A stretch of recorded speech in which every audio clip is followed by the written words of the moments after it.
Welcome to Janamaitri news బులెటిన్ల ముందుగా headlines. విజయవాడలో FICCI national executive committee meeting లో పాల్గొన్న ముఖ్యమంత్రి చంద్రబాబు నాయుడు.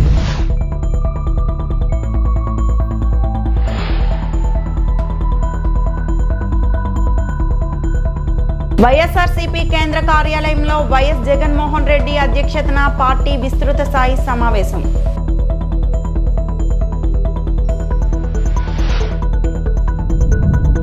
పేదలకు ఇంటి నిర్మాణ అనుమతులు ఫీజులు భారం కాకుండా ప్రభుత్వం కీలక నిర్ణయం మంత్రి నారాయణ. ఆధునిక సాంకేతికతకు చిరునామాగా రాజధాని అమరావతిని నిర్మిస్తున్నామని ముఖ్యమంత్రి చంద్రబాబు నాయుడు అన్నారు. 100 ఏళ్ల తర్వాత కూడా టెక్నాలజీలో ఎవరు అందుకోలేరని, భవిష్యత్తు నగరంగా రాజధాని ఉండేలా ప్రణాళికలు రూపొందిస్తున్నామని చెప్పారు. విజయవాడలో ఫికీ ఆధ్వర్యంలో నిర్వహిస్తున్న జాతీయ కార్యనిర్వాహక సమావేశంలో చంద్రబాబు ప్రసంగించారు. దేశ పురోగతిలో ఐటీ కీలక పాత్ర పోషిస్తుందన్నారు. టెక్నాలజీని ముందుకు తీసుకెళ్లడంలో ఐటీ అభివృద్ధి ఎంతగానో ఉపయోగపడుతుందన్నారు. రానున్న రోజుల్లో సాంకేతిక పరిజ్ఞానంతో వివిధ రకాల డ్రోన్లు మానవాళికి అనేక రకాలైన సేవలు అందుబాటులోకి తెస్తాయని వెల్లడించారు.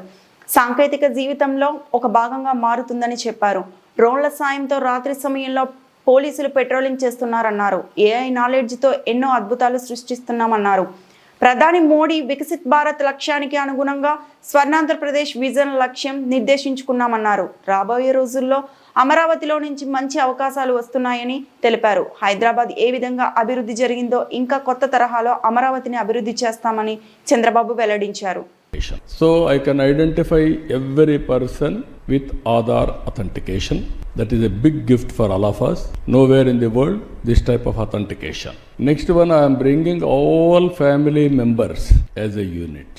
Third one, every house I am geotagging. Tomorrow any crisis or any cyclone, I want to send medicine or food. Directly I can send any house where you require. That is the power of technology. Now we are preparing data lake. Central government programs, state government programs, and also its personal assets, liabilities, profession, everything will build. Individual security, family empowerment, we wanted to do in a big way. That is going to happen now. What I wanted to impress upon you, I am going to get all the data points, 42 parameters or 50 parameters tomorrow. Temperature, humidity, air quality, wind direction, reservoirs, water levels, then groundwater, even soil moisture, even the cyclone prediction, flood management, even cloud bursting, thunderbolts prediction. So many things I am going real time. I can alert real time with artificial intelligence. Data is available, historical data, knowledge is available, real time data has come. Now only by using that real time data, I can give 95% or 99% accuracy. That is where we are working with Bill Gates on health. Preventive health, real-time monitoring, if necessary, hospital, and how to handle health, we are going to do in a big way in Andhra Pradesh. It will be a model for others to replicate. First, Andhra Pradesh, you want to bring technology and knowledge, global technologies. We will prove it proof of concept. Then it can be replicated all over the world. That is the work we are doing. పేదలకు ఇంటి నిర్మాణ అనుమతులు ఫీజులు భారం కాకుండా ప్రభుత్వం కీలక నిర్ణయం తీసుకుంది. పట్టణాల్లో 50 చదరపు మీటర్ల విస్తీర్ణంలో పేదలు నిర్మించుకునే G+1 నివాస భవనాలకు ఇక ₹1కే అనుమతులు ఇవ్వాలని కేబినెట్ లో నిర్ణయించారు. 3 మీటర్ల ఎత్తు దాటిన భవనాల్లో బాల్కనీలు గరిష్టంగా 1.5 మీటర్ల వెడల్పుతో నిర్మించుకునే అవకాశం కొత్తగా కల్పించారు. నివాస భవనాలకు సంబంధించి సెట్ బ్యాక్ లో అనేక వెసులుబాట్లు ఇచ్చారు. రెడ్ కేటగిరీ మినహా 9 మీటర్ల వెడల్పు ఉన్న రోడ్లలో కూడా పరిశ్రమల ఏర్పాటుకు అనుమతి ఇచ్చారు. అన్ని రకాల భవనాలు, వాణిజ్య సముదాయాలు, హోటళ్లు, ప్రభుత్వ కార్యాలయాలు కాంప్లెక్స్ లో సీసీ కెమెరాల ఏర్పాటు తప్పనిసరి చేశారు. అంతకుముందు హై రైజ్ బిల్డింగ్స్ అంటే 5 అంతస్తుల కంటే పైన ఉన్న బిల్డింగ్స్కి రూల్స్ని చాలా లిబరలైజ్ చేసాం. ఆ తర్వాత నాన్ హై రైజ్ బిల్డింగ్స్ అంటే 5 అంతస్తుల కంటే తక్కువ, 5 కంటే తక్కువ ఉండే బిల్డింగ్స్కి యాక్చువల్గా కొంత లిబరల్ చేయమని రిక్వెస్ట్ చేయటం, అనేక బిల్డర్స్ అసోసియేషన్స్ వాళ్ళందరితో డిస్కస్ చేసాం అనేక దఫాలు. ఇతర రాష్ట్రాల్లో కూడా ఎలా ఉన్నాయో స్టడీ చేసిన తర్వాత కొన్ని రూల్స్ అండ్ రెగ్యులేషన్స్లో లెవెలైజ్ చేసాం. వాటిల్లో కొన్ని తీసుకుంటే ఈరోజు ఎవరైనా ఒక బిల్డింగ్ కట్టుకోవాలంటే పర్మిషన్ ఇచ్చిన తర్వాత 10% ఏరియాని మార్టిగేజ్ చేయాలి. బిల్డింగ్ అంతా రూల్స్ అండ్ రెగ్యులేషన్స్ ప్రకారం కరెక్ట్గా కడితే ఆ మార్టిగేజ్ని మళ్ళా రిలీజ్ చేస్తారు. అయితే గవర్నమెంట్ సైట్స్ తీసుకొని ఆ సైట్స్లో కట్టుకుంటుంటే వాళ్ళు కేవలం అఫిడవిట్ ఇస్తే చాలు. అంటే మిగతా వాళ్ళు అయితే రిజిస్ట్రేషన్ మార్టిగేజ్ చేయాలా. గవర్నమెంట్ సైట్స్లో కడుతుంటే ఇన్నాళ్ళు అది ఉండింది, వాళ్ళు రిక్వెస్ట్ చేశారు, దాని మీద యాక్చువల్గా దాన్ని లిబరలైజ్ చేసి ఓన్లీ ఒక అఫిడవిట్ ఇస్తే వాళ్ళని అలౌ చేస్తారు. అదేవిధంగా గ్రౌండ్ నుంచి 3 మీటర్స్ అబవ్ బిల్డింగ్స్కి 1.5 మీటర్ వెడల్పు బాల్కనీ అలౌ చేసాం. ఇన్నాళ్ళు అది లేదు. ఇన్నాళ్ళు బాల్కనీ యాక్చువల్గా అలౌడ్ లేదు. ఇప్పుడు కొత్తగా ఏంటంటే 3 మీటర్స్ అబవ్లో 1.5 మీటర్స్ వెడల్పు బాల్కనీ అలౌ చేసాం. మిగతా సెట్ బ్యాక్స్ అని యాజ్ తీసుకుండాలి. అన్ని సెట్ బ్యాక్స్ కరెక్ట్గా ఉండి అంటే 3 మీటర్స్ అబవ్లో బాల్కనీస్ అలౌ చేసాం. సీసీటీ కెమెరాలు అపార్ట్మెంట్లలో, గ్రూప్ డెవలప్మెంట్ హౌసెస్లో, హై రైజ్ బిల్డింగ్స్లో, కమర్షియల్ కాంప్లెక్స్, మాల్స్, హోటల్స్లో అది కంపల్సరీ చేసేటట్టుగా యాక్చువల్గా రూల్ తీసుకొచ్చాం. అదేవిధంగా ఇండస్ట్రీస్లో 2 రకాల ఇండస్ట్రీస్ ఉంటాయి, రెడ్ కేటగిరీ అని, నాన్ రెడ్ కేటగిరీ అని. నాన్ రెడ్ కేటగిరీలో 9 మీటర్స్ వెడల్పు రోడ్డు ఉన్న బిల్డింగ్స్ అలౌ చేస్తాం. రెడ్ కేటగిరీ వాటిలైతే 12 మీటర్స్ ఉండాలి.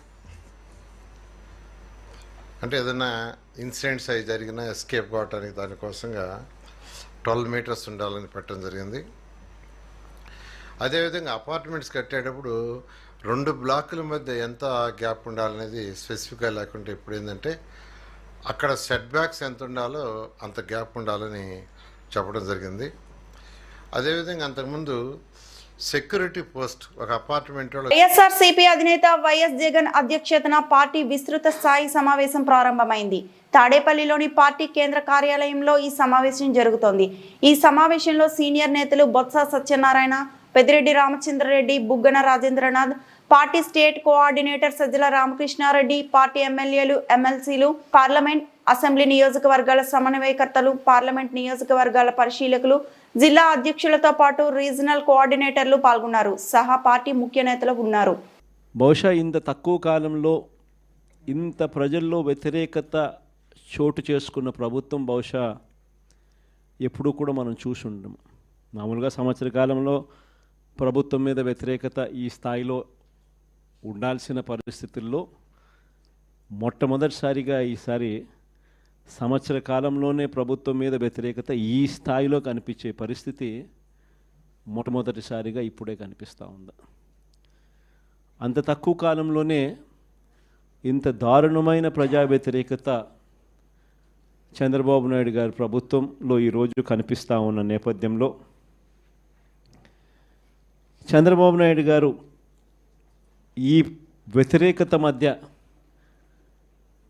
ప్రజలకు మంచి చేయాల్సింది పోయి మంచి అన్నది పక్కకి వెళ్ళిపోయింది కాబట్టి అబద్ధాలు, మోసాలు మాత్రమే మిగిలాయి కాబట్టి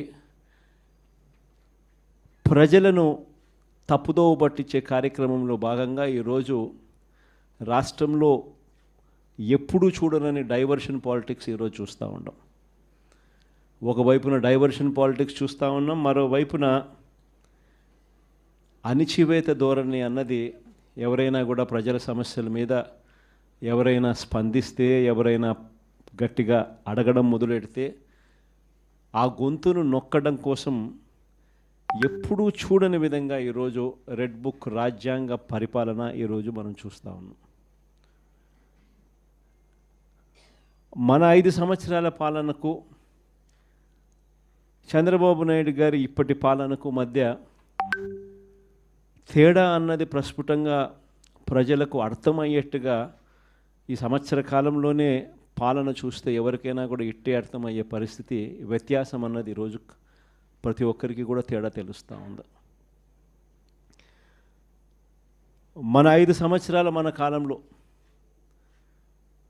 ఎప్పుడూ ఇంతకు ముందు జరగని విధంగా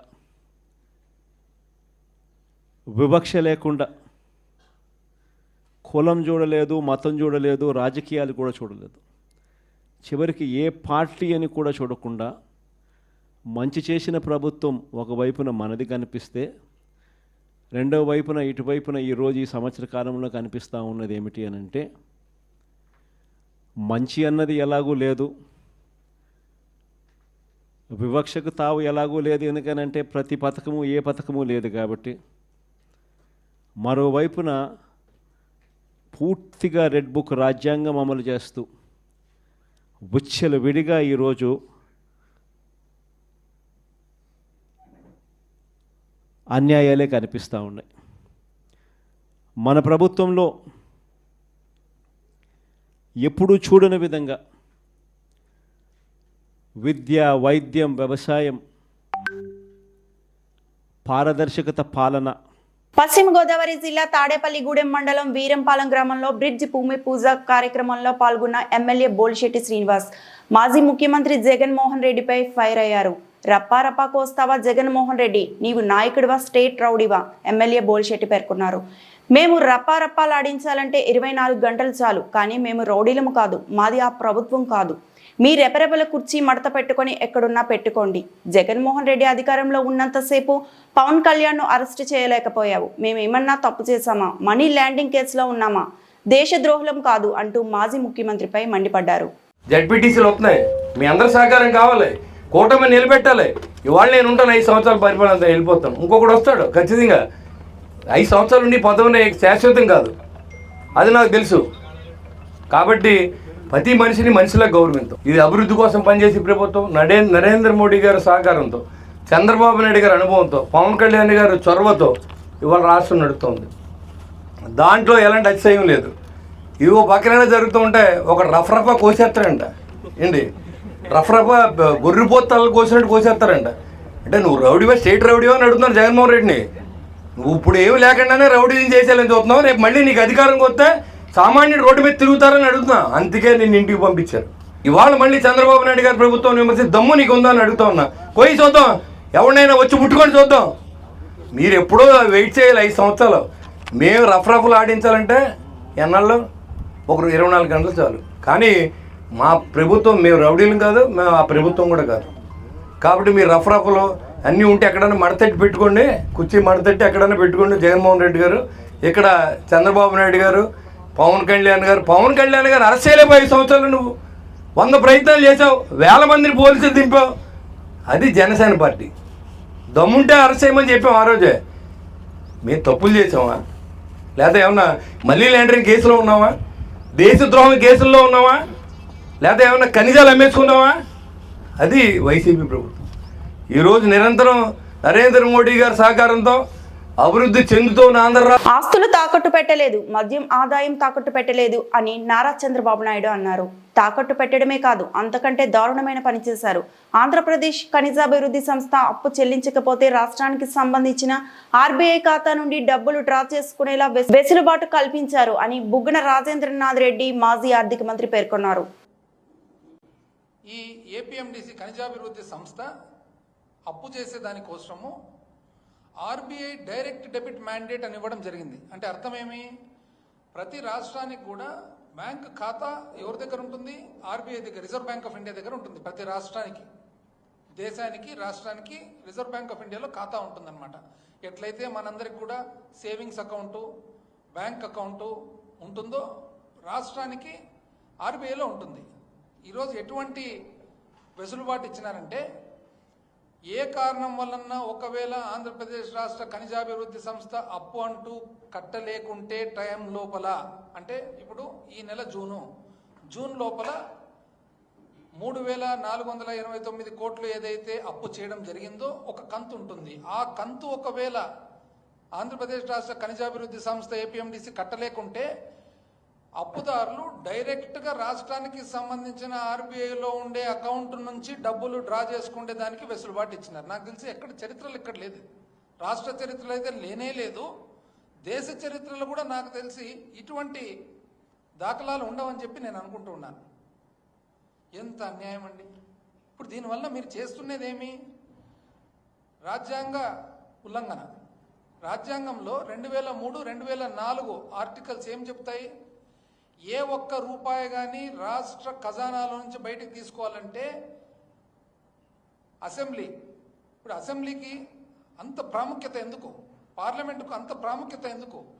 ఎన్నో బాధ్యతల్లో భాగంగా రాష్ట్రంలో దేశంలో ఉన్న ప్రతి పౌరునికి సంబంధించిన ధనము కానీ వారి శ్రేయస్సు కానీ వాళ్ళ చేతిలో పెట్టడం జరుగుతుంది 5 సంవత్సరాల కాలపరిమితి. ఈరోజు 203 ఆర్టికల్ ప్రకారము ఏదైనా కానీ ఒక డిపార్ట్మెంట్కు డబ్బులు రావాలనంటే అసెంబ్లీలో ఎమ్మెల్యేలు ఒకవేళ వాళ్ళు ఓట్ చేస్తేనే, సమ్మతం తెలిపితేనే ఇచ్చేదానికి ఉంటుంది. 204 ఆర్టికల్లో అప్రోప్రియేషన్ బడ్జెట్ సెషన్ అయిపోయిన తర్వాత చివరకు మొత్తము ఈ సంవత్సరానికి ఈ డబ్బులు పరిపాలన చేసేదానికి అవసరం అంటే రాష్ట్ర శాసనసభ ఆమోదం తెలిపిన తర్వాతనే డ్రా చేయడానికి అవకాశం ఉంటుంది. అంతవరకు ఒక్క రూపాయి కూడా డ్రా చేయడానికి అవకాశం ఉంటుంది. ఓన్లీ గవర్నర్ గారికి ప్రత్యేకమైన కోర్టుకు సంబంధించినవి తప్ప మిగతా ఎక్కడ కూడా 1 రూపాయి తీసుకునే దానికి అవకాశం ఉండదు. ఏపీలో ప్రభుత్వ పాఠశాలలు జాయిన్ అవ్వండి అంటూ ఉపాధ్యాయులు రోడ్డెక్కి ప్రాధేయపడాల్సిన పరిస్థితులు నెలకొన్నాయి. కానీ ప్రతి చోట ఉపాధ్యాయ పిల్లలు మాత్రం కార్పొరేట్ స్కూల్లో చదువుతూ ఉంటారు. అధికారులు ముందు ప్రభుత్వ ఉపాధ్యాయులుగా ఉన్న పిల్లలను ప్రభుత్వ స్కూల్లో జాయిన్ చేసేలా చూడాలని పలువురు కోరుతున్నారు. అలాగే అమ్మఒడి పథకం ప్రభుత్వ పాఠశాలలో చదివే పిల్లలకు ఇస్తేనే పాఠశాలల పరిస్థితి మెరుగుపడే అవకాశం ఉంటుందని మరికొందరు వాపోతున్నారు.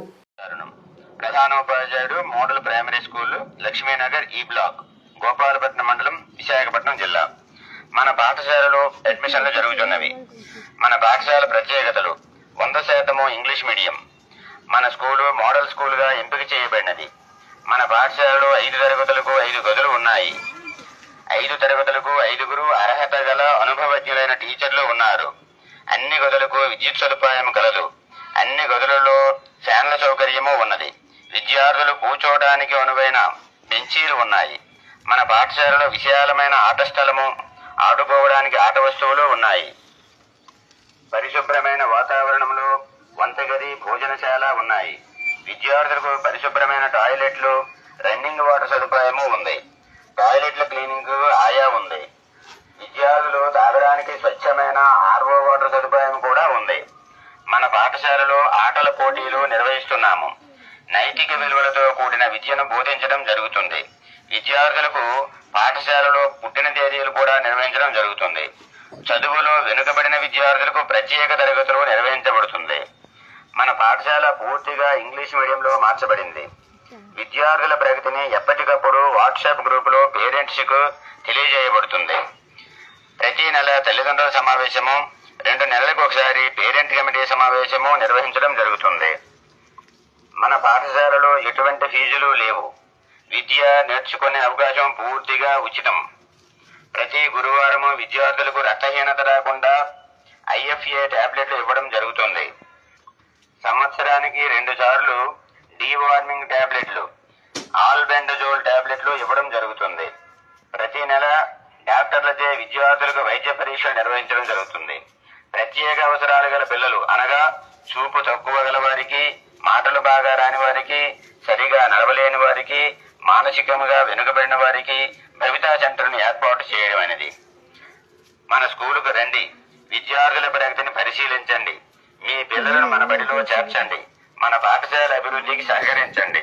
మహిళలు చిన్నపిల్లలపై అఘాయిత్యాలకు పాల్పడే వారిని ఉపేక్షించేది లేదని కఠిన చర్యలు తీసుకోవడం జరుగుతుందని ఆంధ్రప్రదేశ్ రాష్ట్ర మహిళా కమిషన్ చైర్పర్సన్ శ్రీమతి రాయపాటి శైలజ పేర్కొన్నారు. ఇందుకూరుపేట మండలం కుడితిపాలెం కాకర్ల దిబ్బలో 10 సంవత్సరాలు నివసిస్తున్న బాలిక చెంచెమ్మపై అమానుషంగా వాతులు పెట్టడం జరిగింది. అలాగే కనుపర్తి వద్ద 8 సంవత్సరాల బాలికపై జరిగిన అఘాయిత్యాలకు సంబంధించి క్షేత్రస్థాయిలో పరిశీలన నిమిత్తం స్థానిక అపోలో హాస్పిటల్ మరియు ప్రభుత్వ సర్వజన ఆసుపత్రిలో బాధితులను పరామర్శించారు. అదేవిధంగా ప్రభుత్వ సర్వజన ఆసుపత్రిలో ఉన్న 1 స్టాప్ సెంటర్ను తనిఖీ చేశారు. అనంతరం స్థానిక రోడ్ల భవనాల శాఖ అతిథి గృహంలో నిర్వహించిన పాత్రికేయుల సమావేశంలో ఆమె మాట్లాడుతూ 10 సంవత్సరంలో చెంచలమ్మను వారి తల్లిదండ్రులు ఉపాధి నిమిత్తమై దూర ప్రదేశానికి వెళుతూ తెలిసిన వారి దగ్గర ఉంచడం జరిగిందని, అయితే వారి పక్కింట్లో సెల్ ఫోన్ దొంగతనం జరిగిందనే నేపథ్యంలో మూఢనమ్మకాలను పోయి జ్యోతిష్యులు మాట విని పక్కింట్లోని చిన్న పాపను దొంగిలించిందని, అభూత కల్పనని సృష్టించి ఆ అమ్మాయిని చిత్రహింసలకు గురి చేయడం జరిగిందన్నారు. దీనిపై 5 నిందితుల్లో 4 గుర్తించి అరెస్టు చేయడం జరిగిందని ఆమె తెలిపారు. అదేవిధంగా కనుపర్తిపాడులో జరిగిన అఘాయిత్యానికి సంబంధించి నిందితుడిని తక్షణమే పోలీసులు జరిగిందని ఈ విషయంలో చిన్నారి బాలిక చూపిన తెగువ అభినందనీయమని తెలిపారు. ఈ సందర్భంగా పాత్రికేయులు స్పందించిన పలు ప్రశ్నలకు ఆమె స్పందించి తగు సమాధానాలు అందించారు. 10 ఏళ్ల పాప మీద అంటే వాతలు వేడి ఇది గెరిటె కాల్చి వాతలు అంటే రీజన్ ఏంటంటే అది ఎవరిదో సెల్ ఫోన్ పోయింది, ఎవరో జ్యోతిష్కుడు అంట మీ ఇంట్లో పాప ఉంది తీసాడని చెప్పాడంట. అది ఎంత ఇదండి, అసలు ఎవరన్నా ఆ విధంగా ఆలోచిస్తారా? ఆధారాలు లేవు, ఏమీ లేవు, కేవలం ఆ జ్యోతిష్కుడు చెప్పాడు ఆ పాపే తీసుంటుంది మీ ఇంట్లో అని చెప్పి కనీసం పాపకి మాట్లాడే అవకాశం ఇవ్వకుండా, చెప్పే అవకాశం కూడా ఇవ్వకుండా వేడి గెరిటె తీసుకొని కాల్చి మూతి మీద, చేతుల మీద, కాళ్ళ మీద వాతలు పెట్టారంటే ఎంత అమానుషమో మనందరం కూడా ఆలోచించాలి. పాప పేరెంట్స్ ఇక్కడ ఉండరు, తన వాళ్ళని చుట్టాల ఇంటి దగ్గర వదిలిపెట్టి వాళ్ళు ఎక్కడో బతుకు తెరువు కోసం వేరే చోటుకు వెళ్ళారు. అలాంటి పాపని పాప కనీసం స్కూల్కి కూడా వెళ్ళట్లేదంట. వీళ్ళింట్లోనే పూటకు ఒకళ్ళ ఇంట్లో అక్కడక్కడ ఉండి మరి వాళ్ళు భోజనం పెట్టడం లేకపోతే చిన్న చిన్న పనులు చేయించుకోవటం అలా చేసి నేబర్స్ అందరూ ఆ అమ్మాయి చేసి ఉంటుంది అని చెప్తే మరి ఆ ఉద్దేశంతో కనీసం ఏ ఆధారాలు లేకుండా ఆమె మీద ఈ దారుణం చేయటం అనేది నిజంగా మహిళా కమిషన్ తరఫున, మహిళా కమిషన్ అనే కాదు ఏ మనిషి కూడా దీన్ని మనసున్న వాళ్ళు ఎవరైనా కూడా హర్షించరు.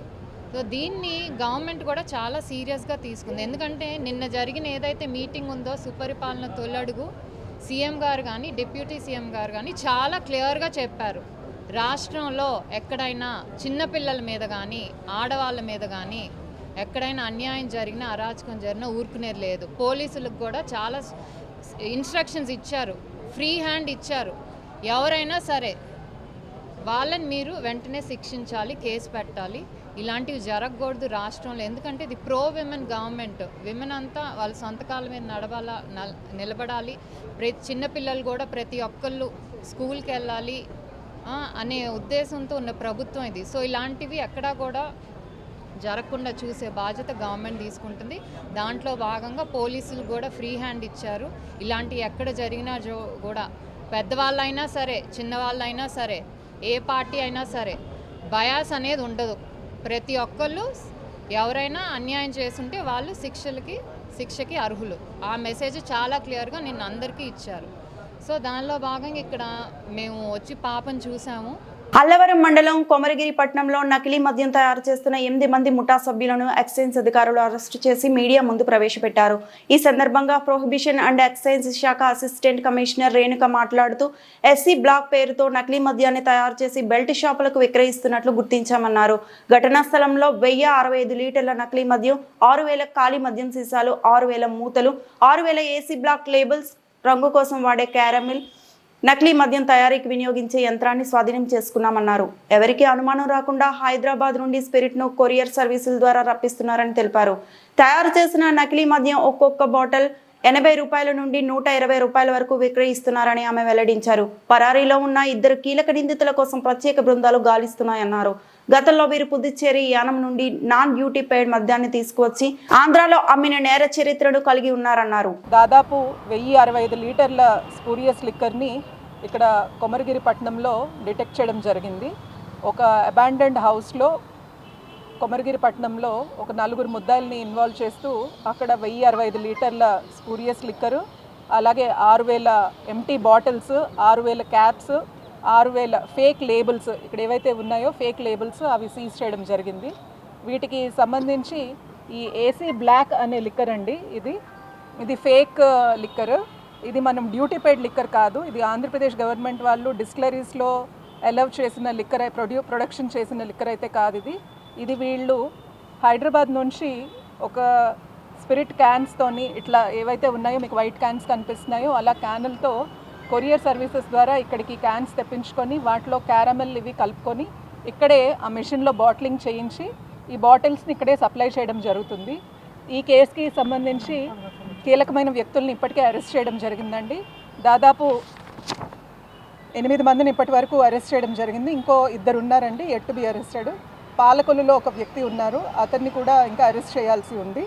అలాగే హైదరాబాద్లో ఇంకో వ్యక్తి ఉన్నారు, వాళ్ళని కూడా అరెస్ట్ చేయాల్సి ఉంది. వాళ్ళిద్దరూ కీలక వ్యక్తులుగా మా ఇన్వెస్టిగేషన్లో ఇప్పటి వరకు నిర్ధారించడం జరిగింది.